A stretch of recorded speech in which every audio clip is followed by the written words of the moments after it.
biggest misconception na pwede niyong ipaliwanag sa amin about first dengue?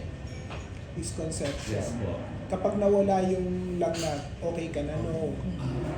Actually, it's the most dangerous ng phase ng dengue kasi pag nawala na yung lagnat, doon bumabagsak yung mga platelet.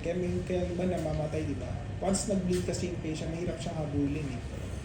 Yun ang pinaka-misconception. Sabi na, nawala naman na yung lagnat. No, that's the most dangerous phase, yung afebrile state. Kasi doon bumabagsak yung platelets. Biggest misconception naman po sa diabetes? Biggest misconception. Pag na-control na yung sugar, okay ka na, no? Na, di ba, pag na-control, tapos kakain ng marami, no? Hindi, it doesn't work that way. Kasi continuously, kailangan, kahit na nagme-medication ka, kailangan i-control mo rin yung diet mo. Yun. Sa kagat po ng aso, I'm sure ang daming Yes. misconception dyan. Marami. Yung Pinaka maliit po. lang naman eh. Hindi kailangan, hindi. Yung leak eh, category 1. Kahit yung closed skin na walang sugat, category 1 na yun. Pero yung category 1 kasi binibigyan anti-rabies, but still, it is still considered category 1. Ang binibigyan lang ng anti-rabies, category 2, pag naging category 3 na, dinadagdagan tinatawag na rabies immunoglobulin. Equine rabies immunoglobulin. Pero may skin test kasi yun. Sometimes, pag nag-positive ka doon, yung H-rig yung binibigay, yung human rabies immunoglobulin. Ang problem, yung H-rig medyo mahal, tsaka hindi siya readily available sa lahat ng hospital. Kanina po doon may eksena na, although narinig ko rin po sa lolo ko yon yung kakabitan ng bato ba? Batong buhay yung sugat ng kagat para ng aso. sipsipin. Totoo po ba yun? Hindi. No. Okay. Although yung rabies vaccine kasi, it enters the body, it can travel, if I could remember correct, 1 millimeter per day, bagal. Pero once it reaches the spinal cord, walang gamot eh. Walang gamot talaga. Kaya dapat talagang bigyan ng anti-rabies. And lastly po, asthma. Biggest misconception.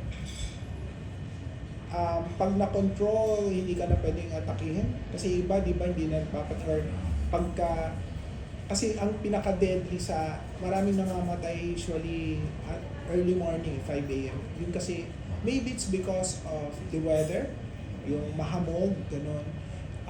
Yung iba sabi, hindi kaya na yan. Ang problem kasing asthma, para siyang heart attack, traitor siya. Paminsan, pag nagsara yung mga wala. So deadly din po pala Yes, ang asthma. yes, No? oo, deadly siya. Kaya nga pagka tinatawag na inatake ka, tapos hindi makuha ng nebulizer, kailangan talagang hospital, intravenous steroids ang binibigay. Tsaka hindi lang siya, for at least 2 to 3 days binibigay yun parang anti-inflammatory kasi pag inatake na ka na asthma, yung airways mo, yung bronchus, yung namamaga yun inflame siya kaya nga naninikip yung daluyan ng hangin. So hindi siya biro. Galing ni Doc. Dapat talagang magtanong kay Doc. Ay. Saka po, karagdagan din po kaya po nandito yung character ni Tito Enki.